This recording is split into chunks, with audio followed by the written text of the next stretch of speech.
All right, let's take a break here. When we come back, we'll talk about the biggest losers, including Darnell Mooney and DJ Moore and Matthew Stafford. When we come back after this break on Fantasy Football Today. We are back to talk losers. Remember Ace Ventura? Bring him back this year? All right, losers. Heath, you got Darnell Mooney and his 2 catches, Allen Robinson and his 2 catches, and DeAndre Swift and his 3 catches as losers. We talked about Swift, and, well, go ahead. You, floor is yours. Mooney, Robinson, Swift. I believe I saw a picture on Twitter after the game of Darnell Mooney out on the field catching balls from a jugs machine just because he wanted to remember what that felt like. The worst thing for his fantasy value, I'm sure he's happy they won. He's probably a very unselfish man. Is that they won, because they're 2-1 now with this throw the ball 15 times a game strategy. And I think they face the Giants next week. So they're going to throw the ball 15 times in that game.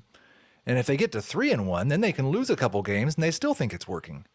I don't know. Like, maybe Darnell Mooney has a game where he catches a 45-yard touchdown pass and that causes you to want to start him. But Justin Fields as a power passer looks awful. Yeah. Really terrible.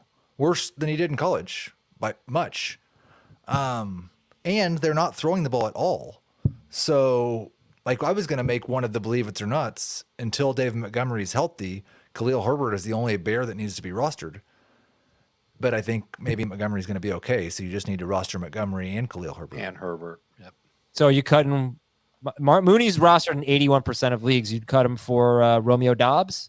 Yeah, like the cut list, I would cut both. I would cut Mooney before I would cut Robinson, and I would cut Robinson before I would cut DJ Moore. Would you drop Mooney for Romeo Dobbs? Yes. Yes. Okay.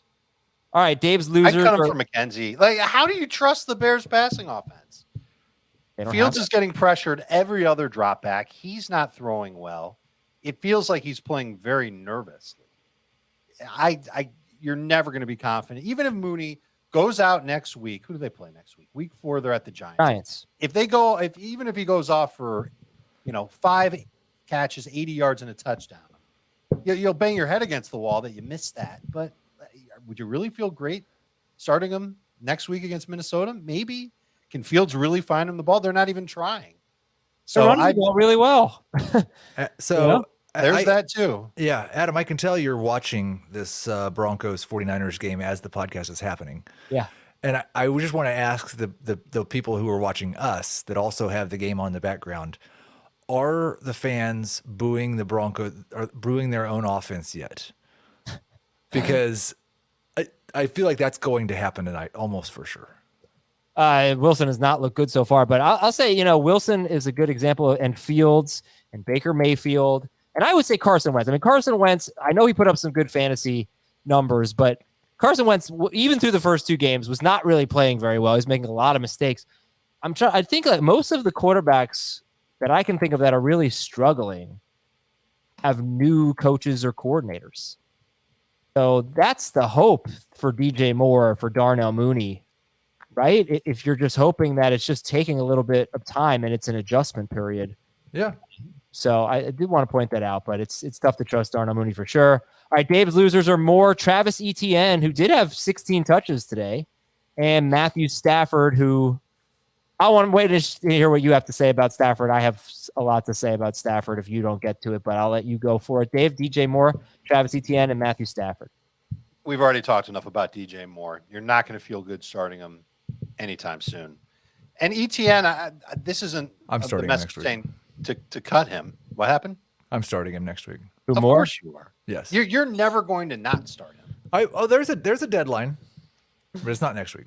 Okay, not next week against Arizona. I believe that.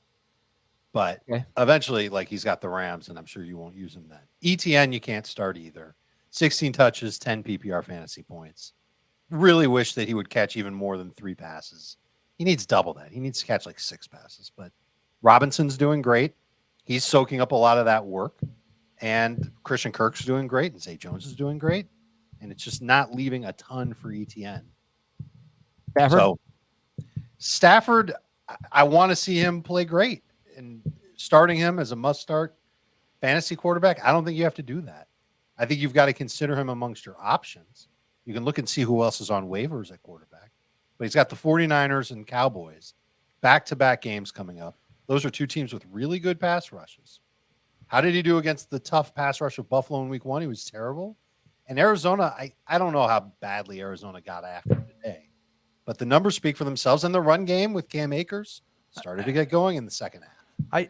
I just want to say Matthew Stafford completed 72% of his passes and averaged 10 yards per pass attempt today. He absolutely shredded Arizona today. This is the first time I've disagreed with you today, Dave. I'm sorry. If Cooper Kupp catches an easy touchdown and Allen Robinson catches an easy touchdown, he would have been 20 for 25, over 300 yards and 2 touchdowns. He would have torched the Cardinals. I thought Stafford was such a hard luck loser today. It was upsetting. He, more than anyone else, I think, benefited from bad luck, in my opinion. He should have had how many pass attempts can we say, oh, if this had happened and that happened? Yeah, he would have had a hyper efficient game if he had those touchdowns. Would have had 300 yards and 2 touchdowns. And it doesn't bother you a little bit that he's gone from 41 attempts to 36 attempts to 25 attempts? No, he's not going to throw 25 times. You know, they had a lead the entire game basically. I didn't think there was a huge time of possession gap. Let me check on that. No. He's was a bigger Rams. He's not going to throw 25 times. I mean, who was a bigger loser in this game, Matthew Stafford or Kyler Murray? Kyler. I thought about putting Kyler on there too, but I don't think anybody's going to sit Kyler. This is the same thing every week with Kyler now, 3 weeks in a row. They're awful for 3 quarters. He runs around frantically, makes plays down the stretch. The first 2 weeks he was able to save his day. This week he wasn't. They have no run terrible. Game. They have no run game at all. None. He averaged 5.4 yards per pass attempt today. And Marquise Brown and Dortch had huge games. But I mean, yeah, they suck. Zach Ertz was like, he had 6 for 45 on 10 targets, whatever. He was awful. 2 big drops for him. Yeah, I think he dropped a touchdown. Yeah. So Murray could have had a bigger day if Ertz catches his touchdown. And I'm sure there's another play that you can go to and say, well, he could have been better too.